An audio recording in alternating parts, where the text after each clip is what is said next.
It's 2008 all over again. Everybody's losing their jobs and homes. The stock market is crashing. Absolutely not. And today on Talk with Tracy, I'm going to give you the data to prove it.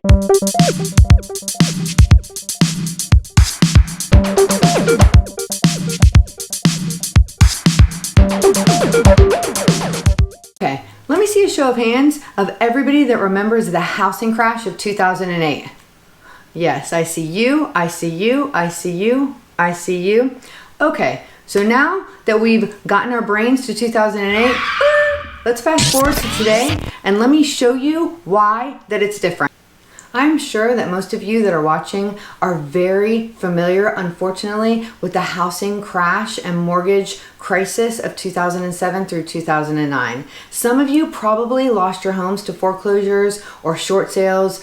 Most of you, or a lot of you, probably lost your jobs, and that was a very unfortunate time. But right now I'm going to put up a graph, and it's going to show you what the S&P 500 did in that time period in between 2007 and 2009, and it's also going to show you a comparison of what the S&P 500 did compared to the housing market. So let's take a look.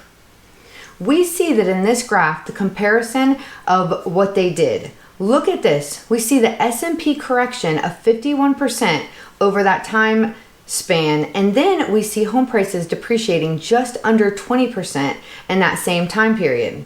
Let me tell you what's really happening. So let's take a look at the graph of the .com and 9/11 crash compared to the housing market. As you can see, the S&P correction is at 45%, but then when you look cumulatively at what the housing market did over that same time period, it actually appreciated about 24%. So that's very, very different than how the housing reacted during the 2007 and 2009 housing crash. Now let's take a look at that quote by David Rosenberg.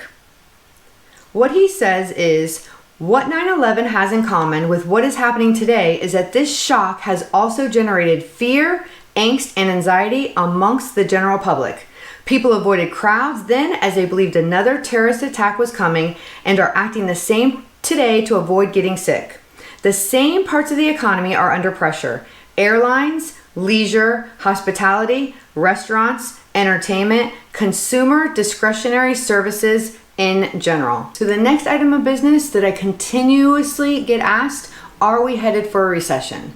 So yes, most likely, I don't have a crystal ball, but most likely we're headed for a recession because everybody knows in the economy, it's cyclical. It goes up and it goes down, it goes up and it goes down. And we've been in the longest bull market ever in history. So naturally, we're headed for a recession. But what is a recession? A recession just means the successive decline for 2 consecutive quarters in the GDP. So that doesn't mean a recession equals a housing crisis or foreclosures. That one has nothing to do with the other. And most of the time, if we're in a recession, most people don't even know that we're in a recession.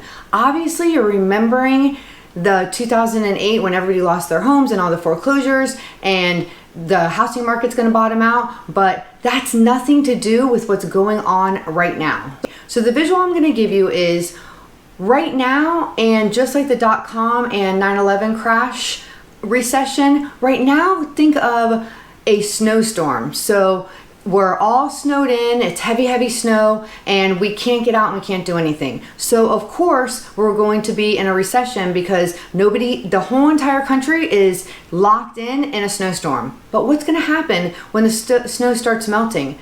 Nothing's destroyed, nothing has to be rebuilt. The snow's gonna melt, everybody's gonna get back to their jobs and back to the restaurants and back out to the baseball games and football games and basketball games, and the economy is gonna start going again. So now let's look back on 2008, the way that I like to look at it. Born and raised in South Florida, remember too well Hurricane Andrew. So that's like a Cat 5 hurricane that comes through our country and just destroys all the infrastructure, from buildings to houses to schools, destroys everything. And it takes a long time to rebuild that structure. And that's the Cat 5 is how I visualize what happened between 2007 and 2009. The mortgage industry destroyed everything as far as real estate and the mortgage industry had to be rebuilt, and it destroyed lives because people lost their jobs and lost their homes, and all of that took time to rebuild, just like when a Cat 5 Hurricane Andrew comes through our country and just wipes everything away. This is much more like a snowstorm, and that snow is going to melt, and we're going to get back out there to be the resilient Americans that we are, and our economy is going to get back to normal. And the housing market is going to be booming once again. So let's take a look at the Goldman Sachs GDP forecast and see what their predictions are going into 2021.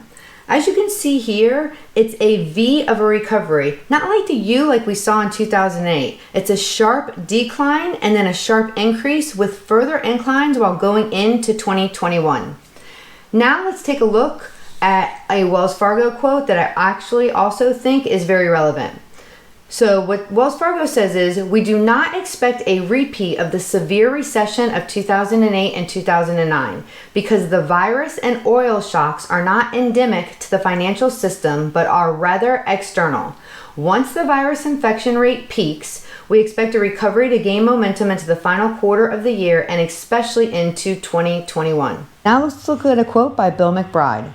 With the sudden economic stop and with many states shutting down by closing down schools, bars, and restaurants, my view is the U.S. economy is now in a recession, started in March 2020, and GDP will decline sharply in quarter two as Goldman Sachs is forecasting.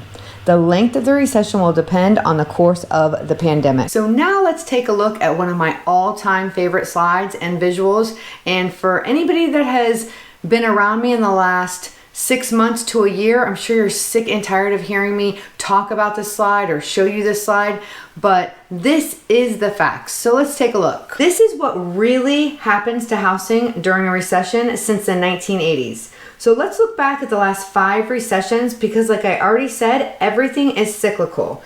But real estate in the last 3 of 5 recessions has increased. Wait. Did you hear that and comprehend that? 3 out of the last 5 recessions, real estate and the housing market has actually increased. Let's go back to the graph. Real estate went up in 3 of the last 5 recessions, and in 1991, we saw an ever so slight decrease of less than 2%. But everyone remembers and only remembers the huge decline in the housing market in 2008 of about 20%. So let's be very clear. Recession does not equal a housing crisis. Recession is an economic slowdown. Well, obviously we have an economic slowdown. We can't leave our house, restaurants are closed, we can't go to a ball game, we can't go bowling or to the movies, or we can't even go to the local parks for that matter. Of course we're in an economic slowdown, but that does not equal a housing crisis. Let's take a look at another slide that I think tells 1,000 words, if I got that saying right, because I always get sayings wrong. But let's take a look at this slide. Right before the housing crash of 2008, there was $824 billion, yes folks, $1 billion cashed out in equity of people's home. Frivolous things they cashed out for boats and fast cars and things that they just didn't need. They were using their houses as ATM machines and purchasing depreciating items, thinking that they were going to ride out that wave forever. But when we look at today, we can see cash out refinances are a fraction of what they were leading up to 2008. We know the housing market is completely different than it was leading up to the crash in 2008. Over 50% of the United States has over 50% equity in their house. So let's say the average house price is $270,000 in the United States. That would mean that the average equity is about $135,000. Who's going to walk away from $135,000? That's why we're not going to see an influx of foreclosures right now. The snow will melt. We will get back to normal.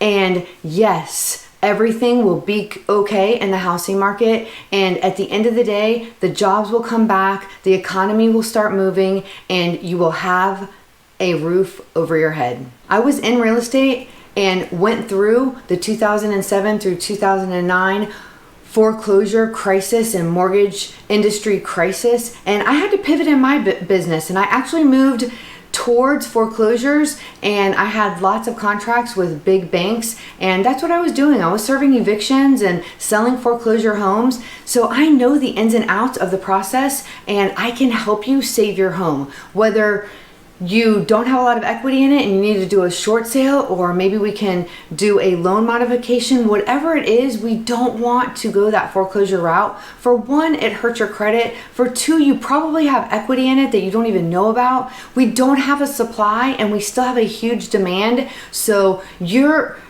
house probably has a lot of equity. You don't need to run from the mortgage company. And if you have lost your job, just call them and communicate. And if you can't get in touch with the right people, call me, because I probably can get you in touch with the right people or get you the phone numbers to get in touch with the right people. Just don't not check your mail or not open your mail. Don't repeat those same patterns like you did in 2008.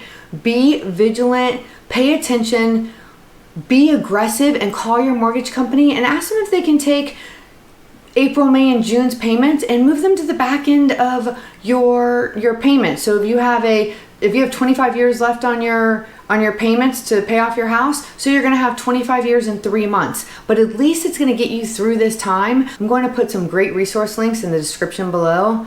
Hopefully you'll educate yourself on some of those things. And once again, don't panic. Stay safe, stay indoors so we can stop the spread of this virus. Please keep your firefighters and your police officers and your National Guards and your military, and especially your healthcare professionals, our nurses and doctors that are on the front line. Please keep them all in your prayers. Stay safe, and until next week, this is Talk with Tracy.